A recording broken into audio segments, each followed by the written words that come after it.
This is Rob Carbone, and you're listening to BD4. He loops out to left field. Going to be a tough play. Jeter on the run, makes the play. Oh, flies into the stands. Oh, what a play by Derek Jeter. There it goes. Deep to left, really deep. See ya. Oh, my goodness, what a shot by Aaron Judge. Oh, way back left field. You gotta be kidding me. Goodbye, home run. I swear to God, you gotta put four fingers up. Torres comes to See ya. A home run by Derek Jeter. Oh, what a ball game. A game-winning walk-off home run by Derek Jeter. He is Mr. November. this one by Mattingly. Oh, hang on to the roof. Goodbye, home run. That is high, not as far. That is gone. A tremendous home run to the back end of the grandstand in left field. The Sanchino. Oh, that Gary is scary. Ball game over. Yankees win. No! Yankees win. What is going on, guys? This is Rob Carbone coming at you with another episode of BD4. Episode 152 of the podcast tonight. I hope everybody's doing all right. Hope everybody's hanging in there, doing well. We're going to talk some more baseball tonight. I actually had a guest on the show. We talked about an hour ago as I speak. Dom Randazzo has been on the show before. Me and Dom talked Yankees last season, I believe. So long ago. It's hard to remember, but yeah. I believe last time we talked, we got yelled at by Yankees Reddit. The bosses of the internet. I guess we shit talk them too much. But no, it was a great show again with Dom and I. So we're going to get to that in a little bit, but Yanks, listen, it would have been really, really bad. I was planning for a really, really angry podcast where I just rant for hours on hours or minutes on minutes. But fortunately, the Yanks managed to pull away with the series victory after dropping the first two games in really ugly fashion, continuing their losing streak and stretching it to 7. They managed to string together 3 consecutive victories. Now, they weren't pretty wins. They had some moments where you continue to, talk down on the team if you're somebody like me. But, in the end, they pulled it, out of their ass and they found the victory. It's some momentum now, 3 in a row heading into, I don't know if it's into Tampa Bay or if they're hosting Tampa Bay, but regardless, a big series coming up versus the Rays, and the Yankees needed some kind of jolt. And, to no irony here, LeMahieu comes back into that lineup and boom, 3 in a row. Now, so we're going to talk about everything tonight, including the, obviously recap the series, but Dom and I talk about a whole lot around this Yankees team and, just talk about the state of them and their odds at winning the division, odds at winning the World Series, and everything really that, that is surrounded with, that the Yankees are surrounded with right now. So let's head to break, and as soon as we get back, we'll start recapping. And then, after the recap, I guess we'll get right into the conversation that Dom and I had. All right, be right back. Hey guys, really quick, I just want to remind you that if you go to my website at nysportstalkrc.wordpress.com, you can find me on social media. You can find the links to my podcast and my blog. So that's all you got to do. Just go to my website, go to nysportstalkrc.wordpress.com, and there will be a page that displays all of my information. All right, guys, thank you. Let's get back to the show.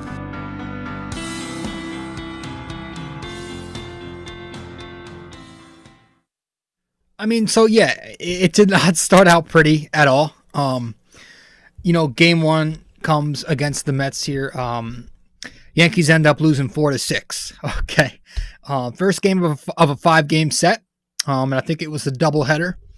So game 1 of the entire series, Clint Frazier actually sparks the Yankees in the first couple of innings with a double and a home run. Drives in 3 of the Yankees' 4 runs at the time. So helps put the Yankees up 4-0 after 2 innings. And then on the flip side, Jordan Montgomery, really, really pitching well so far for the Yankees this season. And he continued to do so. He threw 5 shutout innings. Now come the 6th inning, he gets into his first real jam, letting up 2 singles with no outs. But he still has 68 pitches. But Aaron Boone, Captain Hook, has to come out there and he yanks him. 68 pitches, doesn't even let him work out of his first jam, which he definitely deserved the right to do so. But Boone yanks him, and he puts in Chad Green in that 6th inning. And right away, that 4-0 lead is gone. And the Mets end up hitting 3 home runs off of Green in the 6th.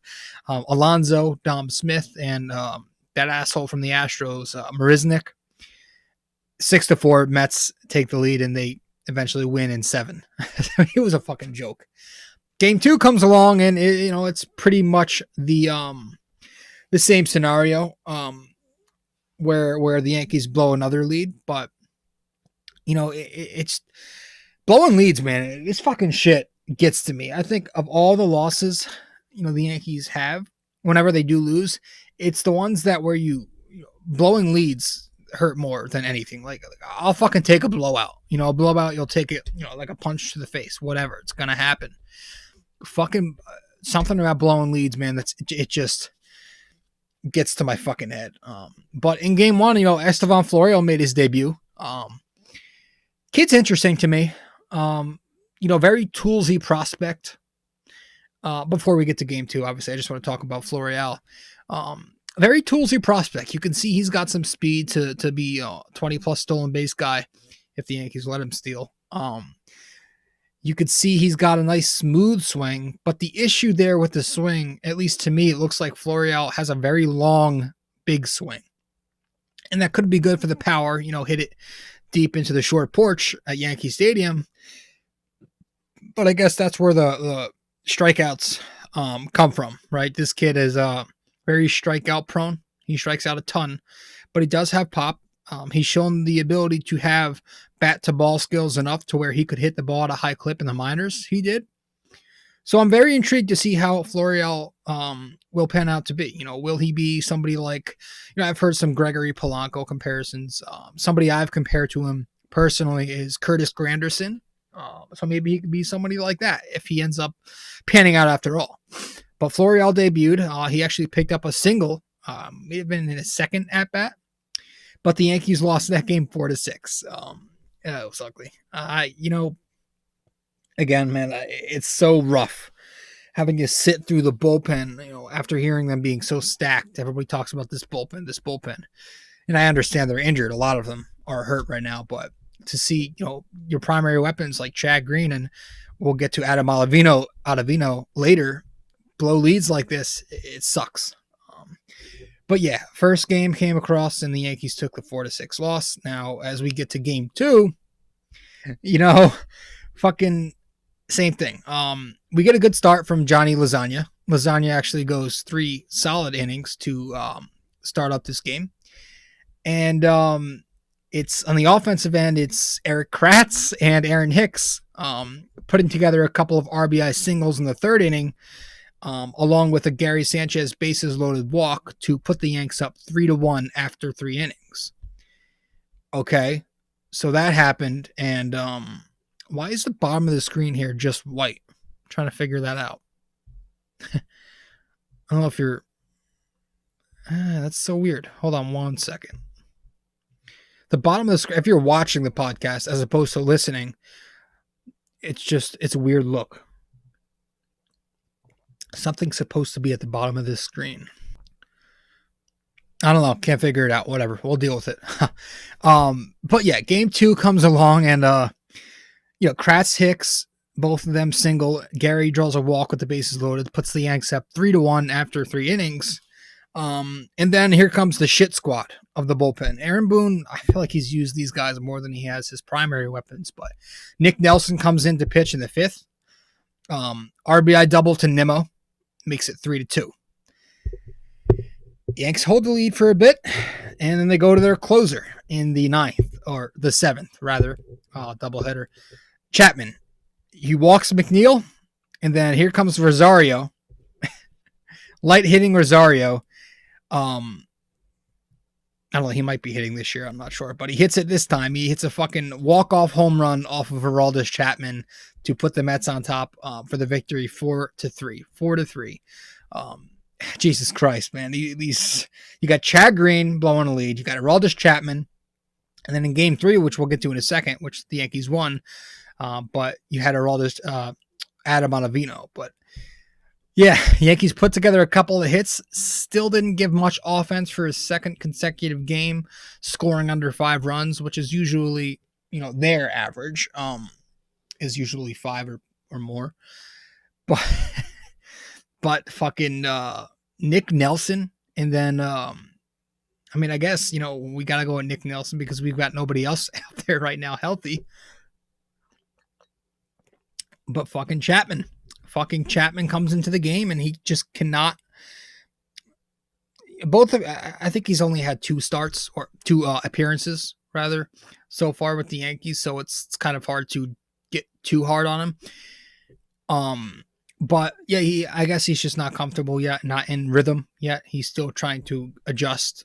Obviously, a hard thrower like him needs a lot more time than your usual, than a finesse pitcher would, I guess. But he didn't look sharp at all. And he gives up the home run. And I don't know what pitch it was. It may have been a slider that he hung to Rosario, maybe a fastball. I don't know, but.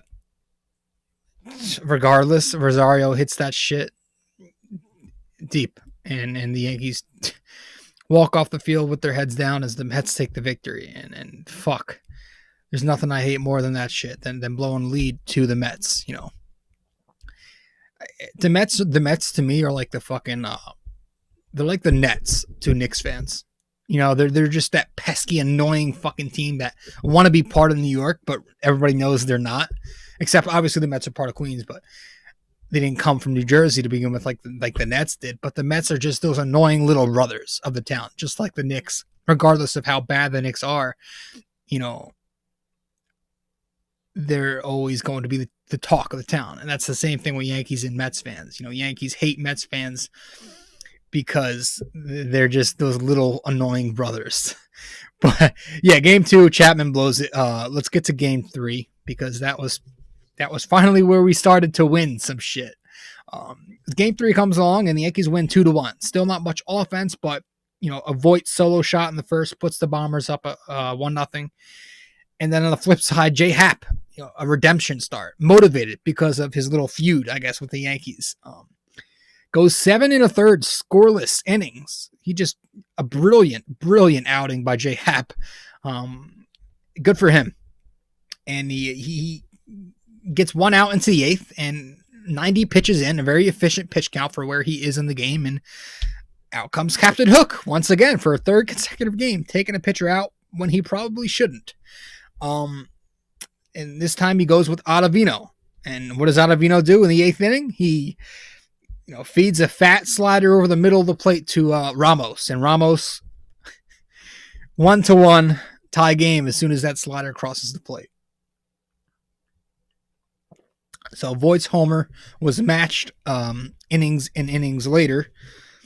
But fortunately for the Yankees, they managed to pull this one out of their ass. Chapman goes out there in the 9th, pitches a clean inning.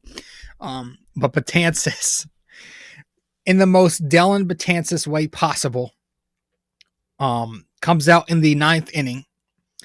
Okay, with the Yankees. I believe the Yankees were they were the home team this game. Okay. But Betances comes out in the bottom of the 9th, walks the batter. I think it's Frazier. Then lets up a single to Kratz. Oh, no, not to Kratz. Kratz is at the plate. He puts 2 runners on, a walk and a single to somebody else. So runners are on 1st and 3rd. Okay, you have Frazier on 3rd base. Kratz is at the plate. Tie game. Was it a tie game? I'm trying. It's hard to 5-game series, man. I can't even fucking remember. I can't remember 4-game series, let alone 5. But I'm thinking it's the 9th inning. Yanks are tied 1-1. Yeah, but Betances comes into the game to hold it. Puts 2 runners on. Kratz is at the plate. One of the runners on base is Frazier at third base. Kratz shows bunt, pulls it back, and Betances sails a fastball over Ramos's head. Frazier comes home to score, and that's how the Yankees win. They walk it off with a fucking wild pitch from Dellin. I mean, it was the most Dellin Betances shit in the fucking world. But you know what? You'll take him, right? It was with the way things were for the Yankees at that time. Of course, it would have ended like that. You know, them taking the non-loss. I call those games non-losses and not victories. But at the same time, you will take that with how bad they've been playing of late. You will most certainly take that shit. And I'm trying to find the highlight here. Here we go. Yeah, so it's first and third, 1 out. Kratz shows bunt. Betances sails that shit over Ramos's head, and there it is. Frazier crossed the plate. And the Yankees took the victory. That was game 3. So let's get to game 4. Let's take a quick commercial break, and then as soon as we get back, we'll go to games 4 and 5. All right, be right back. Hey guys, really quick, I just want to remind you that if you go to my website at nysportstalkrc.wordpress.com, you can find me on social media. You can find the links to my podcast and my blog. So that's all you got to do. Just go to my website, go to nysportstalkrc.wordpress.com, and there will be a page that displays all of my information. All right, guys, thank you. Let's get back to the show.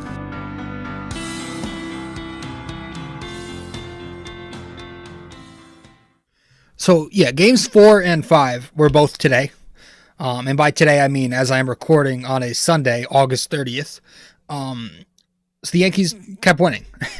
And game 4 was probably the game of the series, you know, being how listless the Yankee bats looked for the majority of this 7-inning game, or extra inning game. But for the majority of this game, they were just, you know, and it started in the first inning.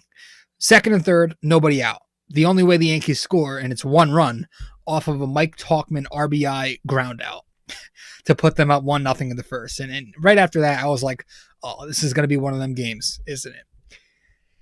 And, you know, on the other hand, Michael King, kind of the same thing. Every time he comes in, he looks really sharp for a few innings, and he'll have that one, you know, inning where he kind of gets into some trouble. And here it was the 4th inning. A couple of back-to-back singles to Pete Alonso and Ramos.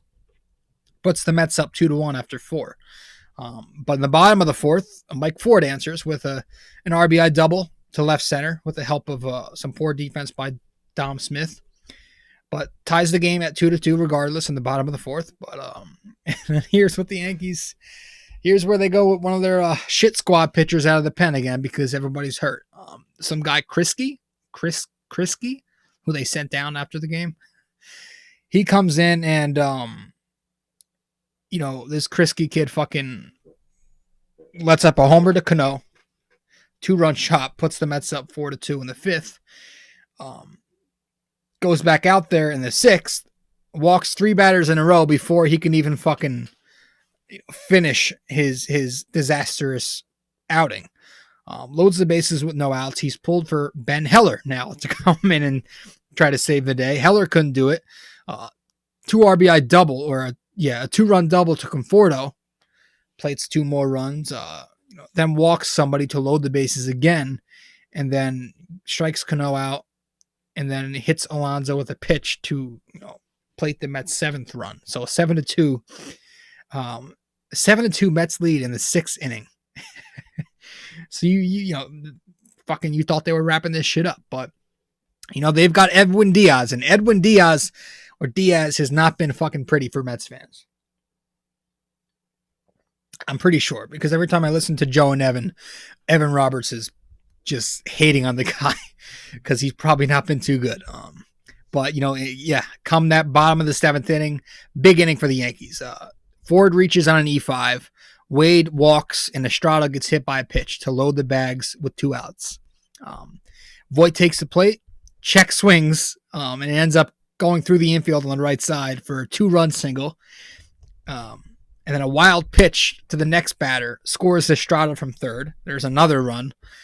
And then here's Hicks at the plate representing the tying run. Goes fucking yard. Lefty Hicks into the short porch, and there it is. A fucking tie game at 7.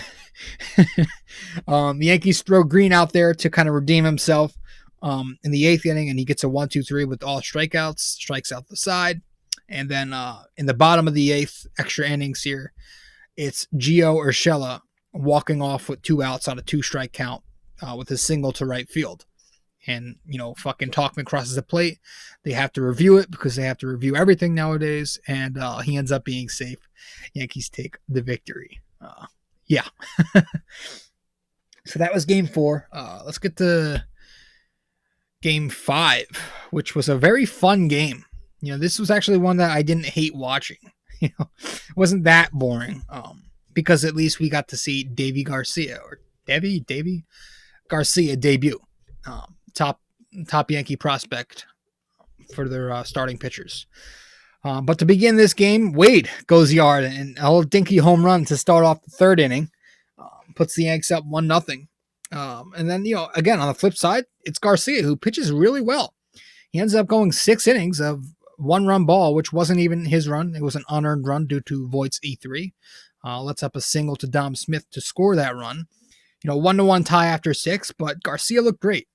Struck out 6, walked nobody, and, he looked really good. Only 1 outing. He's got to do it again over and over, but Yankees talk about him being a potential number 1, number 2 guy, and he's got the stuff. I like the curveball. They say the changeup is improving. Fastball isn't hard, but it's got some life, and the velocity is okay enough. He's a very small pitcher, so I would still like to see him maybe add on another pitch or improve one of his other pitches, to where he can have more of a, of an arsenal. But, so far it was a solid debut for the rookie. But in the 8th inning, the game is still tied 1-1. Gary gets the bases loaded here in extra innings and 2-2 count. If anybody needed this, it was Gary Sanchez hitting a $120, getting shit on by everybody, getting shit on by me every single day on social media. And Gary comes through with the fucking grand slam to left field. Just a monster shot, much needed. You hope that gives him a jolt so he can catch one of his hot streaks. But yeah, that eventually becomes the game right there. Gary hits the homer, and this was the top of the inning since we're doing this little gimmicky shit. So the Yankees actually had to shut it down in the bottom half of the frame, but they do so, and the Yankees take the victory, the 3rd in a row. So yeah, man. I mean, listen, for where they were a couple nights ago, me shitting on them completely and just almost giving up on the division chances. It's not a bad turnaround. It's not a bad way to give them a kick before this important Rays series coming up, right? This next man up shit. It's last year it worked to perfection. This year we're seeing we're seeing how difficult it is to do. It may have been an anomaly, and we talk about that in a minute with Dom.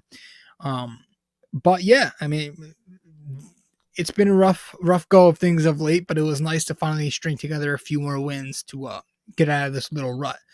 The Yankees had so many opportunities to score, couldn't come through until these last couple of games. Hey. Now, the things I don't like, this whole bullpen management thing, going with numbers over feel, the 3rd time through the order versus the old school mentality of a pitcher being in a rhythm. And that's what I was complaining about in episode 150. If you watch that, that's exactly what I was complaining about the entire time. But it happened again with Montgomery, with Happ. It's happened a couple times this season with Tanaka. Pulling pitchers so early when the pitch count is low and they're in rhythm. It's new age baseball, but it's not the way baseball should be. It frustrates me. Tanaka had that happen to him with 59 pitches against the Tampa Bay Rays earlier in the season. 5 innings of one hit ball gets pulled. And I understand it was because of the concussion. They wanted to take it easy, but 59 pitches, you could have went a little more with that. But Boone yanked him. And it happened to Tanaka against the Braves the other day. 66 pitches after 5, no runs once again. And then Boone's excuse was Tanaka told him he was gassed. I don't believe that. I feel like that's not Tanaka. I feel like that's Boone trying to cover himself. But so even then, Montgomery pulled with 68 pitches the other day. It's just too fucking much bullshit. I don't love it. I don't love that whole thing where we're just pulling pitchers so early and we're relying on that bullpen, which is not very good at the moment, guys.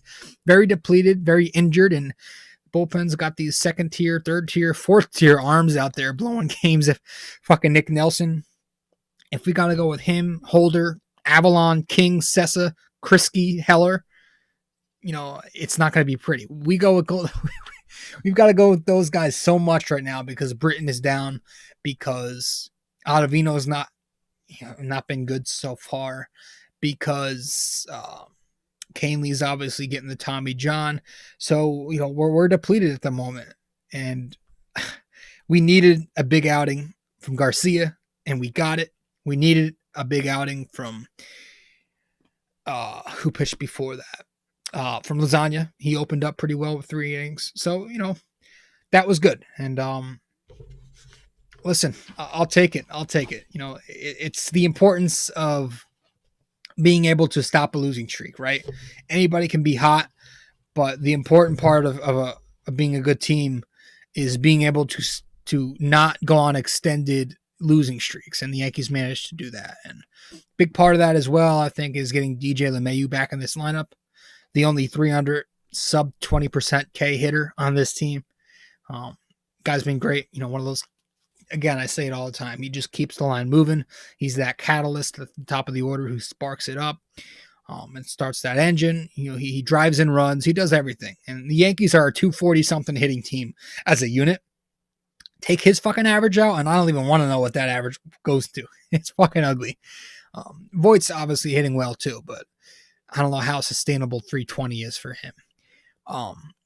But yeah, we go 2-7, 7-game losing streak without DJ. Comes back and we win 3-0. We win 3 in a row.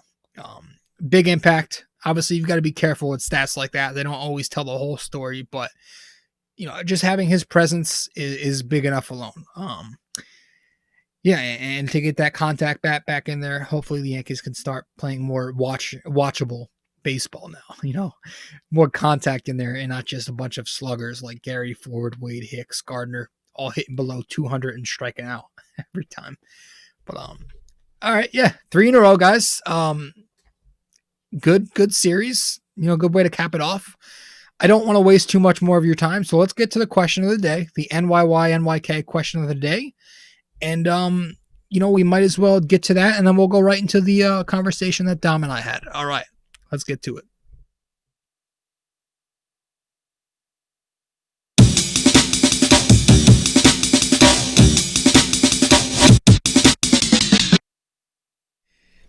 All right, so what did I ask you guys last time out? Forget the question I asked last time out. Let me see if I can find it. Last time out, I asked you guys. Now I'm trying to think.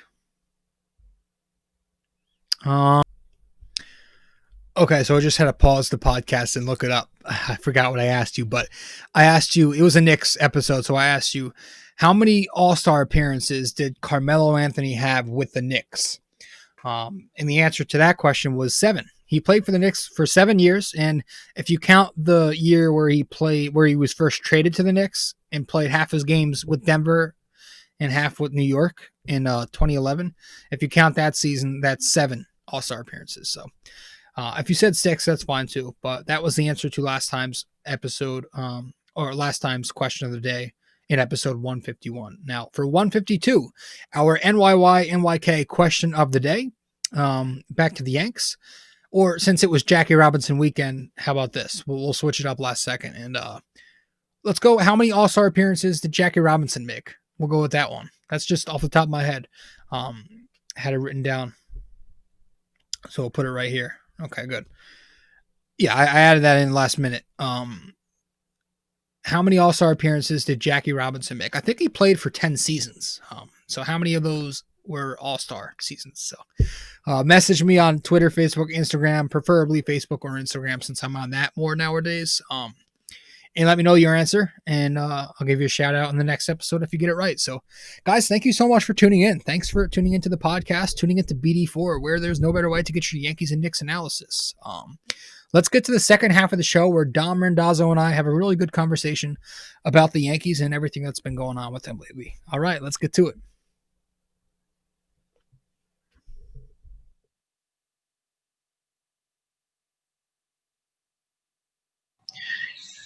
Get full screen.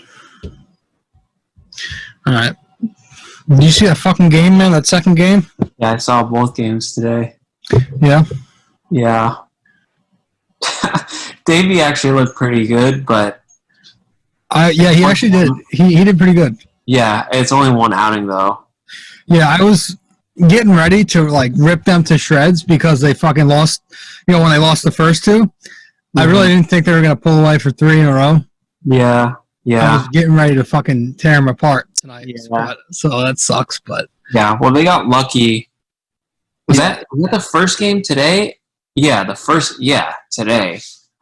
I don't even know. I'm just so like jumbled with all this season. yeah, now. this 5-game shit's annoying, and with double headers, it's like What was the game yesterday? I'm trying to remember. I got it right here. Hold on.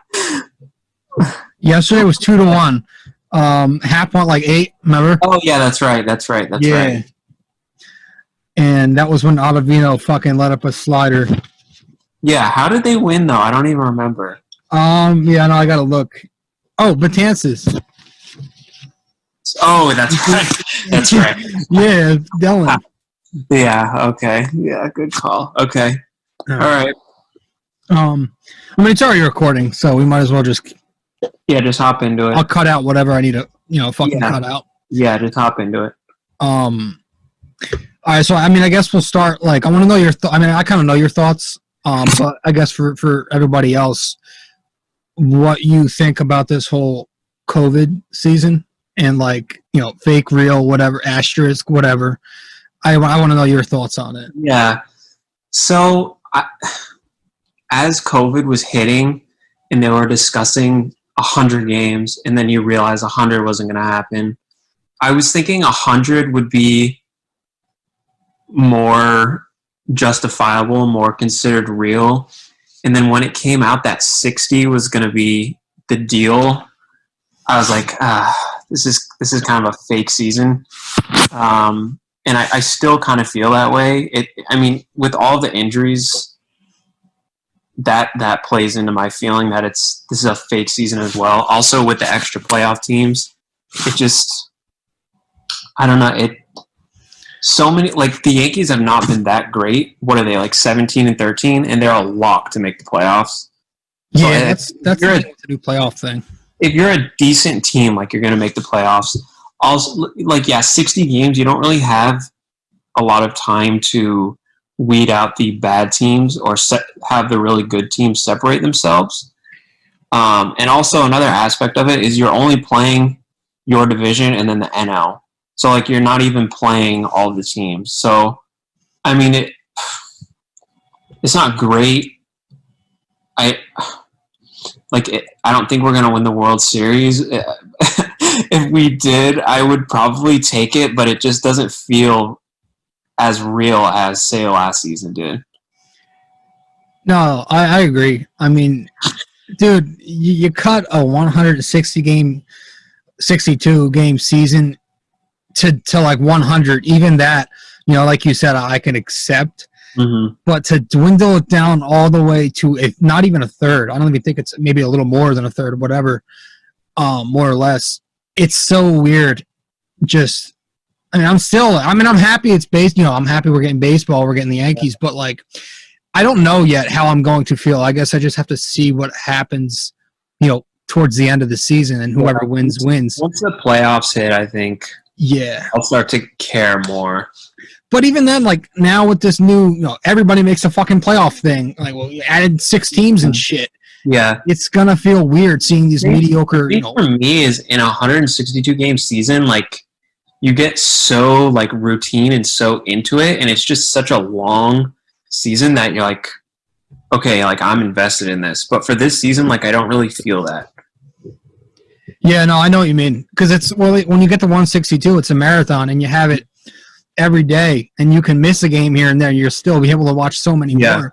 Also, these fake doubleheaders with the 7 innings. Dude, I fucking hate this 7 shit. Bro, it's like the 4th inning. And then the shit when you're home and you're batting first, it's yeah. I can't fucking do that. They're very gimmicky games. Mm-hmm. Like, it's kind of nice that the games are over faster, but, like, I don't really care about that much. Yeah, I really don't give a shit about the pace. I mean, I know baseball's slow. But, like, they're trying to do so much. Like, I feel like since they know it's a different season, they're trying so hard to make it as different as they possibly can. Yeah. And that's just annoying. Yeah. Yeah. I hope the 7 inning stuff doesn't. Yeah. That's my concern, dude. Also, the extra inning rule. I hope they don't keep that with the base runner. Oh, so much shit. Yeah, that I mean, I know, but don't you know, like the younger, like our generation is gonna jump on that shit right away. Yeah. They're gonna fall in love with that shit, dude. Yeah. No, totally, Rob. Now I wanted to ask you, because since it's a shorter season, 60 games, you would have thought that big Aaron Judge, the face of the team, that $300 million Giancarlo Stanton would have been able to play more than, I don't know, 15, 20 games up to this point. Mm-hmm. So what's your thoughts there on this on these injuries just continuing to fuck us up? Well, I mean, obviously it's a disaster. It's the same thing as last year. I mean, yeah, you would expect that these guys would be able to play 58 games, but in reality, they're going to play those 2 guys you mentioned. They're going to combine for 40 maybe, because we don't know when Judge is going to be out until the playoffs, basically, and we have no idea when Mike is coming back. So Torres be out for a while too. Yeah, I haven't heard anything on him, so he'll probably be weeks. What is he, hamstring? So he's probably at least 2 more weeks. What about Big Pussy? What is he? It's his something with the forearm. I think it's a forearm. Yeah. He probably won't start again until the playoffs. So he's gonna be. I think he's toast, dude. Yeah, he was already throwing 92. So we call that shit. Yeah. Yes, we did. Yes. Yeah. I mean, Hicks just got hurt tonight. It's a disaster, Rob. I mean, when everybody went down, you knew it was either going to be Hicks or Gary next. And, of course, Hicks today. Did you see what Boone said? He said it was, I think, 2 sore calves. 2 sore calves. He said it'll be fine, but that's a good thing. He said that's a good thing. He said it didn't seem serious, but he'll probably go on the DL tomorrow. Oh, because every time he says that shit ends up being bad. Mm-hmm. I mean, I'm happy that LeMayeu's back, because we see the difference already. Team goes, loses 7 straight, 2-7 without him, and then he comes back. We win 3 in a row. Yeah. I mean, his importance to this team is you got fucking Gary, Ford, Wade, Hicks, Gardner, all in the everyday lineup, and I think each of them are hitting under 200. All the under 200, yeah. Gary, Wade, Gardner, and Hicks. Hicks is a little better, but those 3 at least are basically just you're getting almost nothing out of. Yeah. And Wade hit the home run today, and I think Hicks had the big home run today, and he had another hit, but still. Yeah, I mean, all in all, it's rough. Shot. I would consider just keep playing Talkman in his spot, and fuck Florial at this point. Florial, whatever his name is, I wouldn't even mind seeing this kid just get some reps. Yeah, over Gardner, I would put him out there. Why not? Might as well. Yeah. But I mean, DJ is just so important just to get him back in here, just to be that, that catalyst at the top of the lineup and just get on base at least once or twice a game. Yeah, the thing is now is the bottom of the order is so bad that when he comes up, there's nobody on base. Would you consider moving down him, or do you like him at that one spot? When the team is full, he's perfect there. Yeah. But like right now, if he started hitting 3, I wouldn't mind it. I think I feel the same way. I wouldn't mind that at all. Because if you put maybe Talkman leading off and then Voit too, he would have more RBI chances. I like Talkman. I do too. I like him. Good player. I was waiting to see how he would do this year before I really gave a true estimate or a true judge on him, but I like him a lot. Yeah, I would keep him around. He's go ahead. I don't know if he's a 4th outfielder. Like he's not like obviously he's not like a star. He's just like a solid player, I guess. I don't really know how to. Yeah, I mean, I think he is perfect for the scenario he's in right now. Yeah. Yeah, Phil, like he's a really good fill-in, but like he can start too. Yeah. Go. What was I gonna say?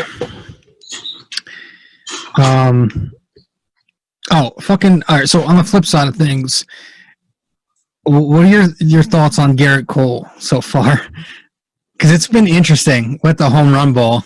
Yeah, I wasn't able to watch his last one, the one against the Braves, but he gave up 4 home runs, I think. 4 or 3? 4 runs, 3 home runs. How many innings did he pitch? I think he went, I don't know, I want to say 5 maybe? 6. I don't know, 5 or 6.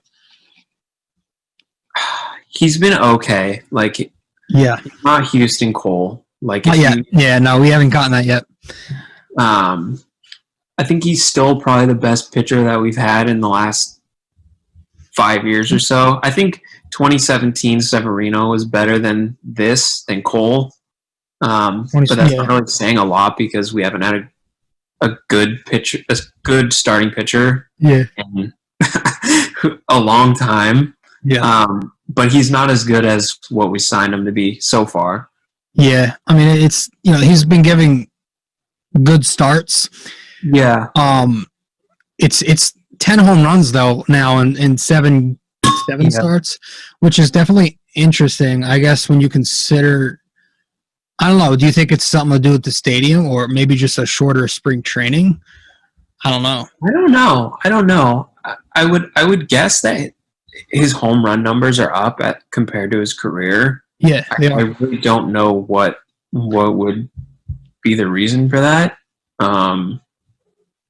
Yeah, I really have no idea. I mean, he's still throwing hard, obviously. Yeah, I don't know. Maybe just mislocated. It could be the stadium. It could be, pitches called. I think maybe some guys realize that he's shown dominance the last 2 seasons, so maybe some guys are just looking for fastballs early and they're just going up there and trying to hit it. Yeah. I think that could be part of it. Yeah. And he's been, I don't know, I guess I gotta give him more time before I really give him good so criticism. far, but he hasn't been as good as he hasn't been $300 million yet. No. But if he goes out in October and he shoves it, we won't care. Right. No, exactly. Yeah. That's all that really matters. Yeah. Speaking of pitching, this pitch count obsession, man, it's fucking getting to me because we had Tanaka the other night. Yeah. Montgomery the night afterwards or something, or a couple nights later, and then fucking Hap yesterday. A very efficient pitch count for where he was in the game.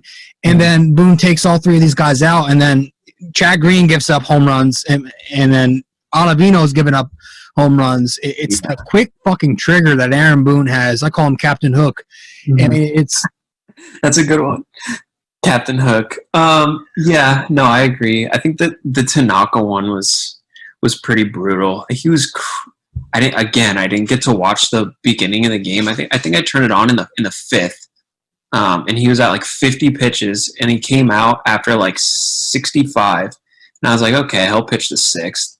And that I think this was a game of the doubleheader, so there were only like 2 innings left. So when that inning ended, I was like, okay, he's gonna finish the game. Like, there's no reason to take him out. And then I think I like went to the bathroom. I come back and Chad Green's in, and I'm like, oh, great, Chad Green's in. And right there, I just had the bad feeling. And he was cruising too. And Boone said afterwards, like, oh yeah, he was tired. And Yeah, he said he came to him and quote. told him he's tired. I saw the quote, and I was like, you're lying. Like, I don't believe you. I don't know. It's hard to believe him anymore. Yeah. Dude, the guy like Chad Green and like Ottavino, who were supposed to be these primary weapons, they're like one-trick ponies. Those two. It's really hard to rely on them. Green's been good. He's had some rough patches. I can't remember if it was last season or 2018 that he got sent down. Was that last year? That was last year. That was last year. Since then, he was really good up until like this past week, basically. But yeah, Ottavino. But still, it's just Every time Ottavino comes in, I get nervous. Yeah. I mean, he just has a slider, and he if he mislocates that shit, it's gone. He doesn't really have a fastball. Yeah, I think guys go up against Ottavino, and they don't even look for the fastball. No, they're just sitting on the off speed. Yeah, that's what I would do if I were hitting against him. So fucking Ramos did the other night. Mm-hmm. So, dude, that fucking series we just had, like, was the most typical Yankees shit. Just waiting for the home run ball with Hicks and with Gary. Yeah, and just being dead the entire game up to that point. Yeah, I think they scored 8 runs in this in the first game today, and what did they score in the second game? 2. Let me look. I think it was 2 in the second game today. Yeah, in the second game they scored 5 overall. 5? They did? Because the grand slam by Gary. That's right. I forgot about that. Yeah. But yeah, a lot, other than really those 2 big innings, it's been a lot of nothing. Oh, dude, it's tough. It's really tough to sit through that shit. And again, it's because we have all these guys hitting sub 200 and shit. Well, it's because of that, but those guys are all playing because everybody's hurt. Yeah, I mean, you can't rely on this next man up shit again. I think that was more of an anomaly. Yeah. You know? I think it was partially. Can't speak. Partially an anomaly. Yeah. It's some luck. Some overperformance. I think Gio, obviously, last year was way better than what he actually is. Yeah. Talkman last year was better than what he actually is. But yeah, you can't have all your starters go down and expect to be as good as you want to be. I think a lot of the inconsistencies with the offense also has to do with all this mixing and matching in the lineup. These lineup cards, we've got Voit leading off one day, fucking Mike Ford batting third another. I mean, I feel like he's just trolling us at some point. It's really odd the way he puts his order out there. It's annoying to me. Like, just set a lineup and keep it. I miss those days. We haven't had that forever. Yeah. I think last year, almost like every single game, it was a different lineup. Yeah, no, they showed like a stat. It's just really annoying. Yeah. I don't know, man. There's tomorrow's the trade deadline, isn't it? Yeah, I believe so. You think we're going to do anything? Or going in-house? I doubt it. I honestly doubt it. I really, really, really want Clevenger or Bauer or some big name, but I doubt that. Well, apparently Cole and Bauer like hate each other. Really? I think you can just cross that one off the list. When did that happen? I don't know. Because they played with each other at UCLA. But I was hearing that they like actually. I don't think anybody likes Bauer. Yeah. So I don't think we'll be getting him. Get Lance Lynn again? I mean, he's been pitching good, but I don't need to see his face again. I'm good, yo. Yeah, I just remember him falling on the mound. Did you see Michael King today? Speaking of falling on the fucking mound, Yeah, dude, he ate shit. yeah, that was funny. That kind of reminded me of Lynn falling. Yeah, But nothing will ever top that. What was that game? That was a disaster game, 16-1. I was at that game. I was in the fucking bleachers with the zombies. Yeah, I was there. I no 17-1. I left like 9-1. I left. Oh, bro. Yeah, Dude, it was I was the worst. watching the game on TV. Worst waste of money ever.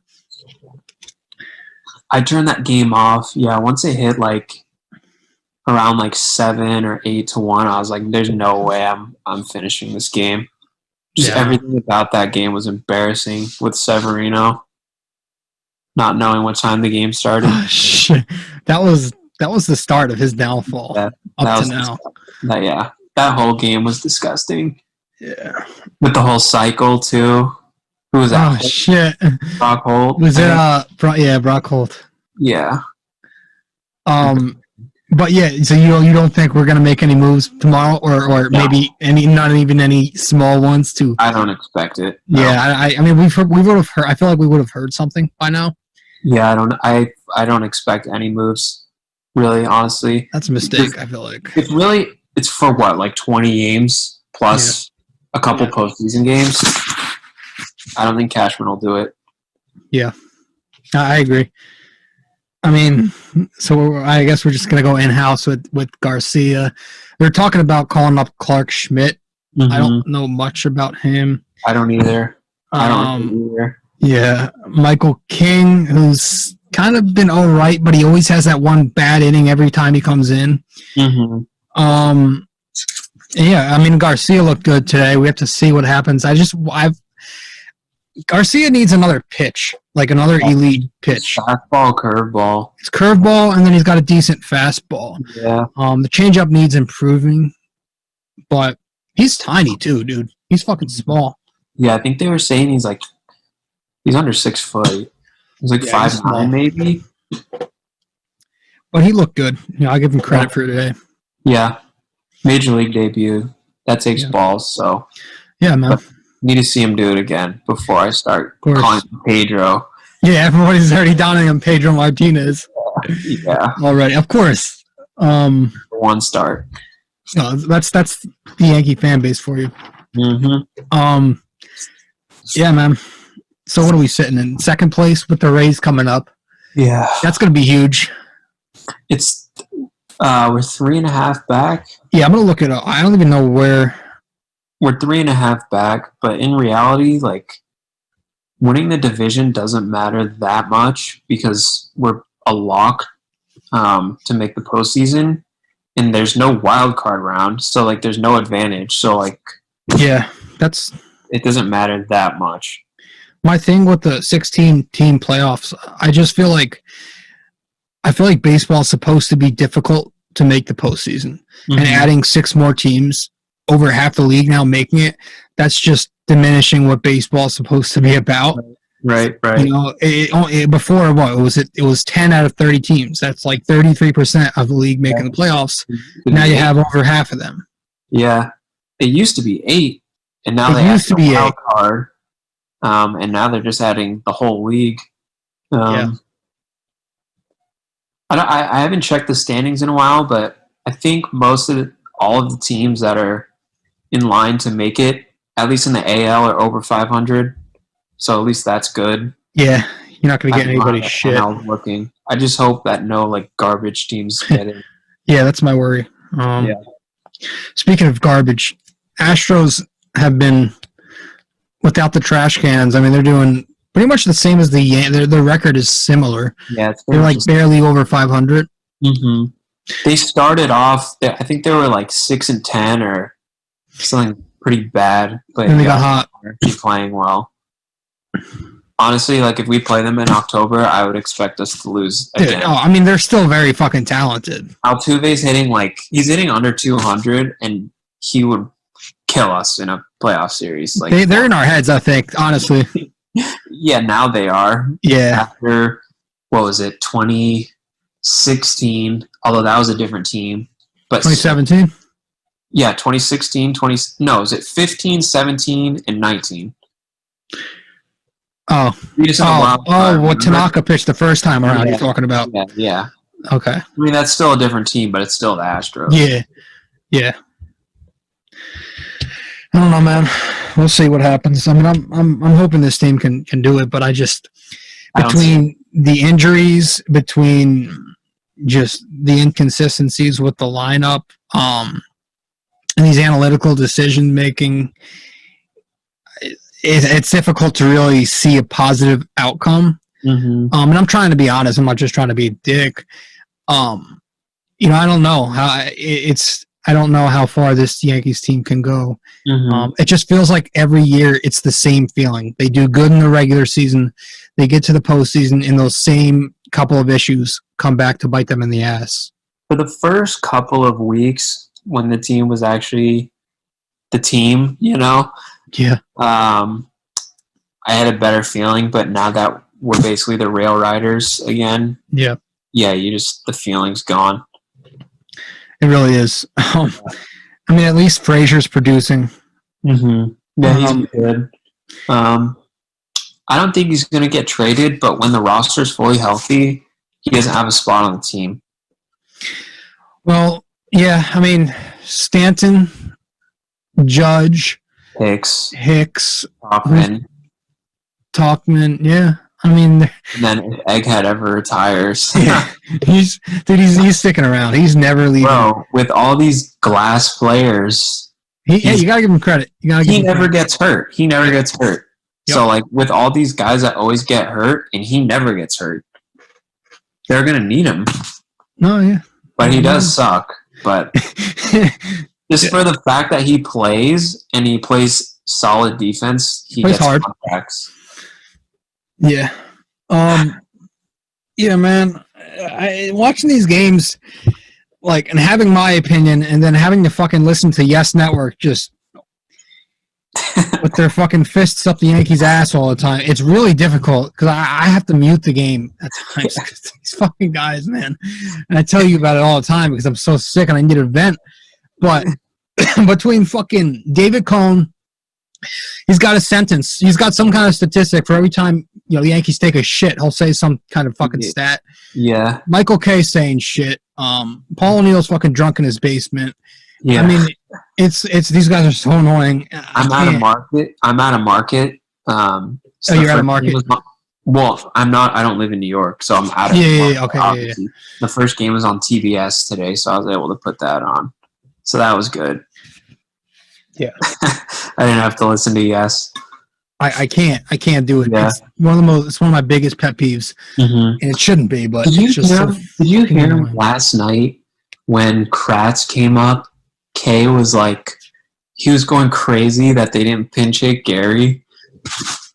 Yeah, they were all going on the post game. Jack Curry, you could tell Curry was triggered as fuck really? that Gary didn't get a pinch hit appearance. You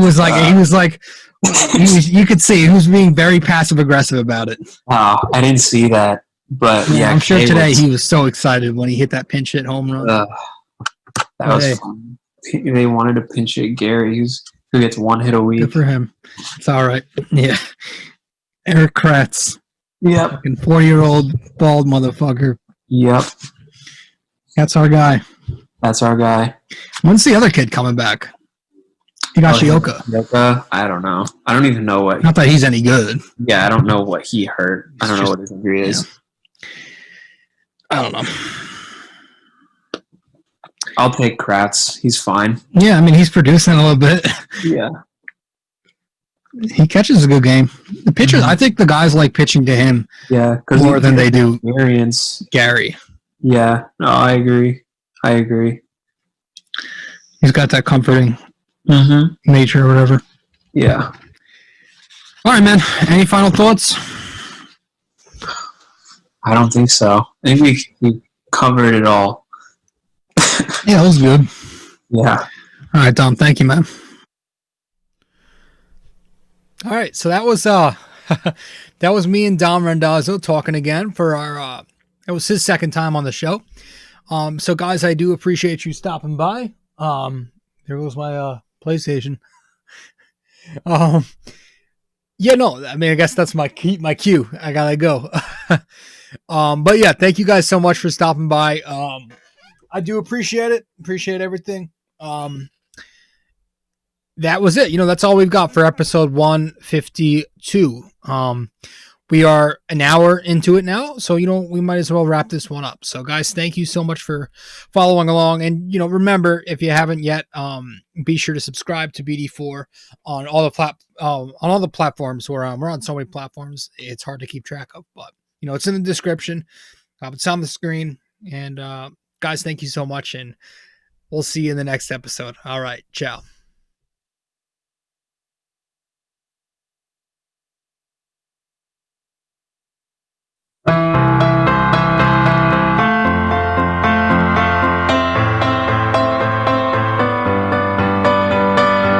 This podcast is sponsored by Anchor.